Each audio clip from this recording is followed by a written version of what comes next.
My wife filed for divorce, and in the middle of the hearing, a homeless man walked in and asked the judge, "Your Honor, may I show you something he doesn't know?" The courtroom doors opened at 10:47 a.m., and a man who looked like he'd been sleeping under a bridge walked straight down the center aisle. I was sitting at the defendant's table, though in a divorce hearing there's technically no defendant, watching my wife Rachel describe me as a monster. She'd been crying for 6 minutes straight. Perfect timing. Just enough to seem genuine without overdoing it. The bailiff moved toward the homeless man immediately. "Sir, you need to—" "Your Honor," the man interrupted, voice rough but clear. "May I show you something he doesn't know?" Judge Patricia Moreno looked up from her notes, one eyebrow raised. She'd been presiding over family court in Cook County for 17 years. I'd read that in her bio online while preparing for this hearing. She had sharp eyes and zero tolerance for theatrics. "Excuse me?" she said. Rachel's face went white, not pale, not flushed, white, like every drop of blood had drained straight out. "My name is Daniel Hayes. I'm 36 years old. I work as a senior project manager for a construction firm, and until 3 months ago, I'd been married to Rachel Chambers for 8 years. She filed for divorce on a Tuesday. No conversation, no warning, just an envelope delivered to my office by a process server who apologized for interrupting my meeting. Inside, divorce papers and a sticky note in Rachel's handwriting that said, 'Don't make this difficult.' That was Rachel, always polite when she wanted to be cruel. The first few weeks after she filed, I'd tried to talk to her, tried to understand what happened. We'd had problems, sure, what marriage doesn't, but nothing that seemed divorce-worthy. We'd argued about money sometimes, about her spending habits, about her mother visiting too often, normal stuff. But every time I called, she sent it to voicemail. Every text went unanswered. Her lawyer, Janet Silverman, a shark with a corner office and a reputation for bleeding men dry, sent me a cease and desist letter after my 5th attempt. "Your client is harassing mine. All communication must go through counsel." So I got my own lawyer, Thomas Mitchell, 52, 30 years of family law experience, calm demeanor that reminded me of my dad. He'd looked at Rachel's filing and frowned. "She's claiming abuse," he said quietly. "Emotional, financial, and verbal." My stomach dropped. "That's not true. I believe you, but we're going to need to prove it." The hearing had started at 9:30 a.m. Rachel's lawyer went first, building a narrative of a controlling husband who monitored every dollar, criticized every decision, isolated her from friends and family. Rachel testified in a soft voice, dabbing her eyes with a tissue at precise intervals. She wore a navy dress, conservative, vulnerable, and kept her hands folded in her lap when she wasn't gesturing to emphasize a point. "He controlled everything," she said, voice breaking. "I couldn't even buy groceries without him questioning every receipt. He'd go through my purse looking for evidence I'd spent money without permission. That was a lie. We had separate bank accounts. She had her own credit cards. I'd never once looked through her purse, but watching her cry made my bank statements feel hollow, irrelevant. I was afraid all the time," she continued, "afraid of saying the wrong thing, afraid he'd explode if I disagreed with him about anything. I'd never exploded. I'd raised my voice twice in 8 years, once when she'd lied about returning an expensive handbag she couldn't afford, and once when I'd found out her mother had been staying in our guest room for 3 weeks without telling me. But Janet Silverman knew how to frame it. "When you say explode, can you describe what that looked like?" "He'd get red in the face," Rachel said. "His hands would shake. He'd stand over me while I was sitting, using his height to intimidate me. Once he punched the wall right next to my head. The wall punch had happened, but it wasn't next to her head. It was in the garage after I'd found out she'd maxed out a credit card I didn't know she had, and I'd immediately apologized and paid to fix the drywall." Judge Moreno was taking notes. Her expression stayed neutral, but I saw her glance at me when Rachel mentioned the wall. Thomas leaned close. "We'll present our evidence next. Stay calm." But Rachel's performance was flawless. She'd practiced this, rehearsed every pause,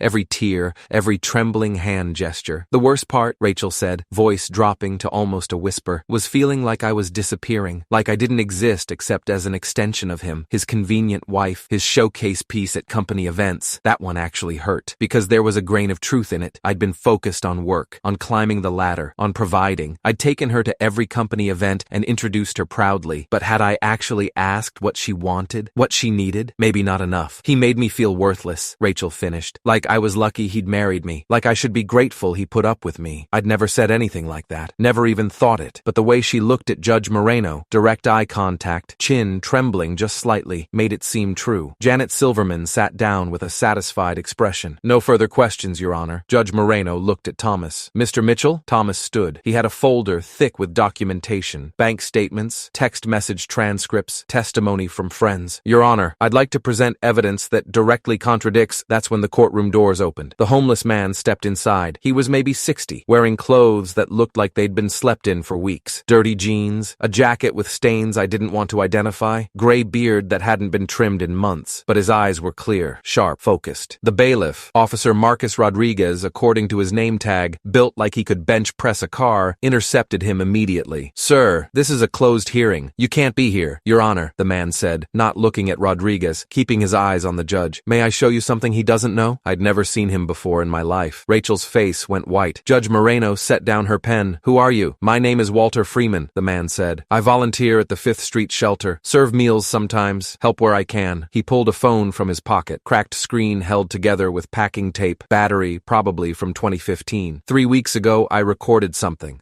you need to see." Janet Silverman shot to her feet. "Your Honor, this is highly irregular. We have no idea who this man is or—" "Sit down, counselor," Judge Moreno said sharply. Her eyes hadn't left Walter. "Mr. Freeman, what exactly did you record?" Walter took 3 steps forward. Officer Rodriguez tensed but didn't stop him. "I record things sometimes," Walter said, "when I see something that doesn't feel right. Learned that from being on the streets. Trust your gut. 3 weeks ago, this woman came to the shelter." He pointed at Rachel. My wife's mouth opened slightly. No sound came out. "She wasn't there to help," Walter continued. "She was there to meet someone. I watched them from the corner. Something about the way she looked around, nervous, secretive, made me pull out my phone." Judge Moreno gestured to Officer Rodriguez. "Show me." Walter handed over his phone. Rodriguez connected it to the courtroom's display system using an adapter from the judge's tech setup. The screen flickered, then filled with shaky footage. Nighttime, parking lot, sodium lights casting everything orange. A car sat at the far end, Rachel's silver Lexus, the one I'd helped her pick out 2 years ago. The timestamp read 11:47 p.m. on March 15th, a date I remembered clearly. Rachel had told me she was visiting her sister in Evanston, said she'd be home late. I'd fallen asleep on the couch, waiting. A man appeared on screen, walking across the parking lot, not homeless. Well-dressed, expensive coat, confident stride. He opened the passenger door of Rachel's car and climbed inside. They kissed immediately, hungry, urgent. My chest tightened. Then Rachel's voice came through the courtroom speakers, clear, cold, nothing like the soft, broken tone she'd used on the witness stand. "He still doesn't suspect anything. God, men are so stupid when they trust you." The man laughed. "And the timeline?" "I'll file next month, April at the latest. I've been documenting everything, keeping a journal of his abuse. My therapist is on board. She'll testify that I've been describing controlling behavior for months. Smart, I know." Rachel's voice was smug, satisfied. "I'll cry on the stand, say I was terrified. Judges always believe the woman, especially if she's pretty. I'll get the house, half his retirement, probably alimony. He's too nice to fight back hard." The man's hand moved to her thigh. "And the restraining order?" "Easy. I'll say he threatened me, that I'm afraid for my safety. That'll freeze his assets and make him look dangerous. Public perception is everything in these cases." The courtroom was dead silent. Even the court reporter had stopped typing. I sat frozen, watching footage of my wife planning my destruction with the same casual tone she used to discuss dinner plans. "The best part?" Rachel continued on screen. "His lawyer will advise him to settle. They always do. He'll be so afraid of losing in court that he'll give me everything just to make it stop. I'll walk away with at least 400,000, probably more." The man kissed her neck. "You're vicious. I love it. I'm practical," she corrected. "And I'm tired of being married to a boring project manager who thinks a nice dinner is Olive Garden. I want more. I deserve more. When can we go public? After the divorce is final, I'll tell everyone he was abusive and controlling, that I barely escaped with my life. I'll be the brave survivor. You'll be my supportive new partner who helped me heal. No one will ever know we've been together for 2 years. 2 years. We'd been married for 8. The video ended. The screen went black. Nobody moved. Judge Moreno's face had gone from neutral to stone. She looked at Rachel, who'd gone from white to gray, then to Janet Silverman, who looked like she wanted to crawl under her table. "Your Honor," Janet started. "Is this a public parking lot?" Judge Moreno asked Walter. "Yes, ma'am. 5th Street shelter. No gates, no privacy expectation.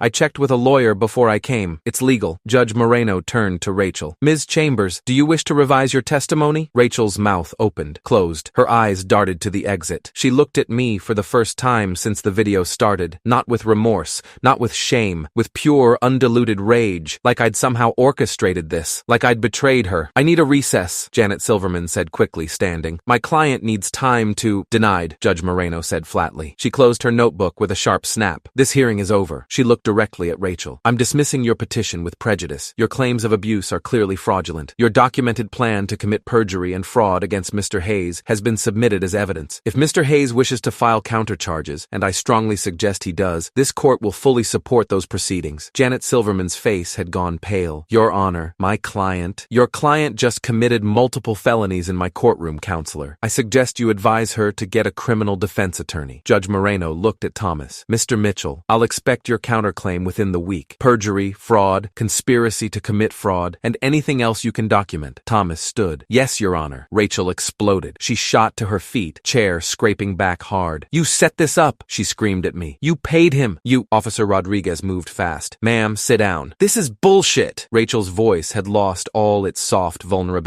This was the real Rachel, the one I'd glimpsed maybe 3 times in 8 years, always quickly hidden. He's manipulating all of you. That video is fake. It's Ms. Chambers. Judge Moreno's voice cut through like a blade. Sit down. Rachel sat, but her hands were shaking, not with fear, with fury. Judge Moreno stood. We're adjourned. Mr. Mitchell, my clerk will contact you with next steps. Ms. Silverman, I suggest you withdraw from this case immediately. She left through her chamber's door. The courtroom erupted in whispers. The court reporter packed up. Janet Silverman grabbed her briefcase and left without looking at Rachel, just abandoned her client like a sinking ship. Rachel turned on me. Her face was twisted with hate. You're going to pay for this, she hissed. You think this is over? You think? Ms. Chambers, Thomas said calmly, I strongly advise you to stop talking. Anything you say right now can and will be used against you in criminal proceedings. She looked at him, then at me, then at Walter, who was standing near the door, phone back in his pocket. She stood, walked past me, stopped, leaned close enough I could smell her perfume. Chanel No. 5, the expensive stuff she'd insisted she needed. I almost had everything, she whispered, and you're still too stupid to even understand why I did it. Then she left. Officer Rodriguez watched her go. You want me to file a report about those threats? Thomas nodded. Please, everything documented. Walter approached slowly. He looked at me with tired eyes that had seen too much. You didn't know about the affair? He asked. No, he nodded. Men usually don't. Women like that, they're good at hiding. Why did you record it? I asked. Because I've been on the streets for 6 years, Walter said. And in that time, I've learned to recognize people who hurt others. The way she looked around that parking lot, like she owned the world and the rest of us were just background noise. I've seen that look before. On people who beat their partners, who steal from shelters, who see other humans as tools. He pulled his jacket tighter. I recorded it because I thought she might be planning to hurt someone. Turns out I was right. Thank you, I said. My voice cracked. I don't know how to. You don't need to thank me. Walter smiled, missing 2 teeth, but genuine. Just maybe remember that sometimes the people who look like they have nothing are paying more attention than the ones who have everything. He walked toward the door. Wait, I called. Can I help you somehow? Money? A place to stay? Something? Walter paused, turned back. I don't need money, he said, but the shelter does. 5th Street shelter. They helped me when I had nothing. Maybe help them instead. He left before I could respond. Thomas packed his briefcase slowly. That was the most insane thing I've seen in 30 years of family law. Is it over? I asked. The divorce? Yes. Her petition's dismissed with prejudice, which means she can't refile. But criminally? He looked at me seriously. Daniel, she committed perjury, conspiracy to commit fraud, possibly extortion depending on how we frame it. If you want to press charges, I want to press charges. He nodded. I'll contact the state's attorney's office, probably talk to ADA Catherine Chen. She handles fraud cases, 16 years in the prosecutor's office. This is exactly her specialty. What happens to Rachel? If convicted, could be anything from probation to 3 years in prison, plus fines, plus a permanent criminal record. He paused. And her lawyer is going to report her to the Illinois State Bar's disciplinary board for attempting to defraud the court. That video makes Janet Silverman look complicit, even though she probably didn't know. She'll want to distance herself fast. I sat back down in the empty courtroom. My hands were shaking now. Post-adrenaline crash. She was going to take everything, I said quietly. The house, my retirement. She was going to paint me as an abuser, and I had no idea. Men rarely do, Thomas said, echoing Walter's words. Especially good men. They assume everyone operates from the same moral framework they do. I feel stupid. Don't. You feel betrayed. There's a difference. We sat in silence for a minute. The guy in the video, I said. Her affair partner. Can we find out who he is? Already on it. I've got a private investigator, Marcus Webb, former Chicago PD detective, 25 years experience. He'll identify the man, document the affair timeline, and provide testimony if needed. For what? Civil court. You can sue both of them for alienation of affection. It's harder to prove in Illinois, but with that video, we've got a case. I thought about Rachel's smug voice on that video. I deserve more. Do it, I said. Everything. Criminal charges, civil suit, all of it. Thomas smiled. Now you're thinking clearly. The next week moved fast. Ada Catherine Chen called me personally. Professional voice, direct questions, no nonsense. Mr. Hayes,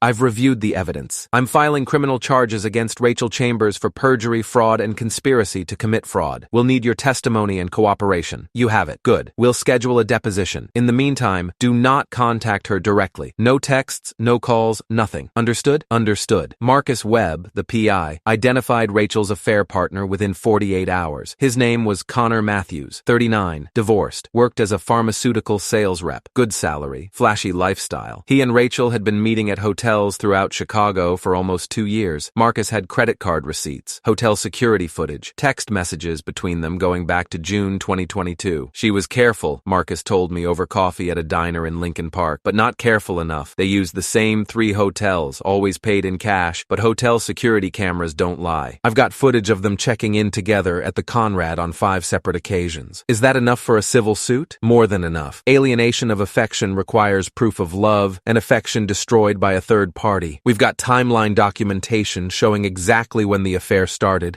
and how your marriage deteriorated from that point. We've got her own voice on recording saying she's been with him for 2 years. It's a slam dunk. What's he going to lose? Marcus smiled. Money, mostly. Alienation suits can award significant damages, but more importantly, his reputation. His employer won't like this getting public. Neither will his ex-wife, who will probably come after him for custody modification. Bad publicity has a way of destroying people. I thought about that. About Connor Matthews kissing my wife in a parking lot while planning to destroy my life. File the suit, I said. The criminal case moved to arraignment 3 weeks later. I sat in the gallery while Rachel stood before Judge Leonard Wright, 62, presided over criminal court for 19 years, reputation for being fair but harsh. She wore an orange jumpsuit. Her hair was pulled back without any styling, no makeup. She looked small. Ms. Chambers, Judge Wright read from the charges. You're being charged with 3 counts of perjury, 2 counts of fraud, and 1 count of conspiracy to commit fraud. How do you plead? Rachel's public defender, overworked, exhausted looking, whispered something to her. Not guilty, Rachel said, but her voice cracked. Bail is set at $50,000. Trial date set for July 22nd. Next. The bailiff led her away. She looked at me once as she passed. No rage this time, just emptiness. Her mother called me that night, screaming, crying. How could I do this to her daughter? How could I ruin her life over a misunderstanding? I hung up without responding. The civil suit against Connor Matthews hit him 2 days later, served at his office in front of his colleagues. According to Marcus Webb, who'd staked out the building, Connor's face had gone purple when he saw the complaint. He called me from a blocked number that evening. You vindictive piece of shit, he spat when I answered. You're going to pay for this. I put him on speaker so Thomas Mitchell, who was at my apartment reviewing documents, could hear. Mr. Matthews, Thomas said calmly, this is Daniel's attorney. You're on speaker. I'm recording this call. Please continue making threats so we can add harassment to the civil complaint. The line went dead. Thomas smiled. These guys always think they're smarter than everyone else. The trial happened in late July. Heat wave. Chicago sweltering. The criminal courthouse felt like an oven. Catherine Chen prosecuted personally. She presented Walter Freeman's video first, played it for the jury in full, showed the bank records proving Rachel had separate accounts and freedom to spend, brought in 3 of my co-workers who testified I'd never displayed controlling or abusive behavior. Rachel's public defender did his best, argued the video was taken out of context, that Rachel had been venting in what she believed was a private moment, that she'd never actually intended to lie under oath. But then, Catherine put Rachel's therapist on the stand, Dr. Michelle Torres, licensed clinical psychologist, 12 years in practice. Did Ms. Chambers discuss her marriage with you? Catherine asked. Yes, she came to me 6 months before filing for divorce. Said she needed documentation of abuse for legal proceedings. Documentation of abuse, not treatment for abuse? Correct. She specifically asked me to write clinical notes describing patterns of control and emotional manipulation. When I told her I could only document what I observed or what she described truthfully, she became angry, said I wasn't being helpful. Did you write the notes? No. I terminated our professional relationship. What she was asking me to do was unethical and illegal. The jury's expression shifted. This wasn't a woman escaping abuse. This was someone shopping for a willing accomplice. The verdict came back in 4 hours. Guilty on all counts. Rachel sobbed when they read it. Her mother, sitting in the front row, wailed like someone had died. Judge Wright sentenced her 2 weeks later. Ms. Chambers, he said, looking down from the bench with cold eyes, you attempted to weaponize our legal system against an innocent man. You planned to commit perjury, destroy his reputation,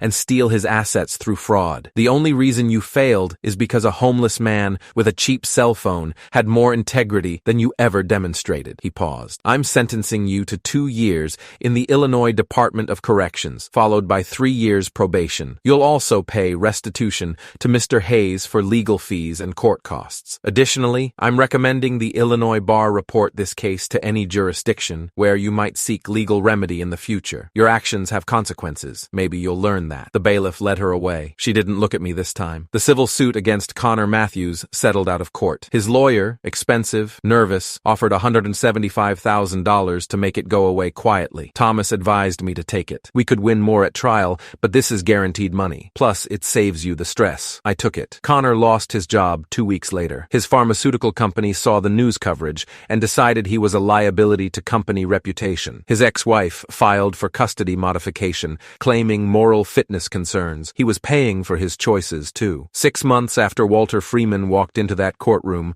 I was sitting on my back porch. The house was mine now, cleared in the divorce dismissal. Drinking coffee and watching the sunrise. My phone buzzed. A Facebook message from a profile with no photo. "This is Walter Freeman. The shelter wanted me to thank you for the donation. $50,000 is the largest single gift we've ever received. You didn't have to do that." I smiled. I'd actually donated the entire $175,000 from the Connor Matthews settlement, split it between the 5th Street Shelter and 3 other organizations that served homeless populations. I typed back, "You saved my life. This is the least I could do." His response came fast. "You're a good man, Daniel. Your wife said you were boring, but boring men don't destroy their lives for revenge. Boring men don't donate huge amounts to strangers. Maybe boring isn't so bad." I laughed, set down my phone. Rachel served 16 months before being released on good behavior. I heard through mutual friends she'd moved to Ohio, working retail, living with her mother. The criminal record made professional employment nearly impossible. Connor Matthews moved to Arizona, started over in a different industry. I never thought about him again, but I thought about Walter often, about how sometimes the people who look like they have nothing are the ones paying the most attention, about how a man the world dismissed as invisible saw more clearly than everyone else in that courtroom. A year after the trial, I got a letter, handwritten, return address from the 5th Street Shelter. "Mr. Hayes, Walter Freeman passed away last week. Pneumonia. He died in a hospital bed with clean sheets and nurses who cared about him, which is more than most of us get. He wanted you to know something. He said that video wasn't the first time he'd seen your wife at the shelter. She'd come once before 6 months earlier during a Christmas dinner service. She'd complained loudly about the smell, said homeless people didn't deserve nice things, and left early after taking photos for her social media. Walter said he recognized evil when he saw it, not the dramatic kind, the casual kind, the kind that looks good on the surface but hurts people without thought. He said saving you from her wasn't heroism. It was just one human being helping another. He said you'd understand that." We think he was right. The staff at 5th Street Shelter. I read that letter 3 times, then I framed it and hung it in my home office, right next to my desk, because Walter Freeman taught me something more valuable than any MBA or career success ever could. That truth doesn't need you to defend it. It just needs a witness nobody expected.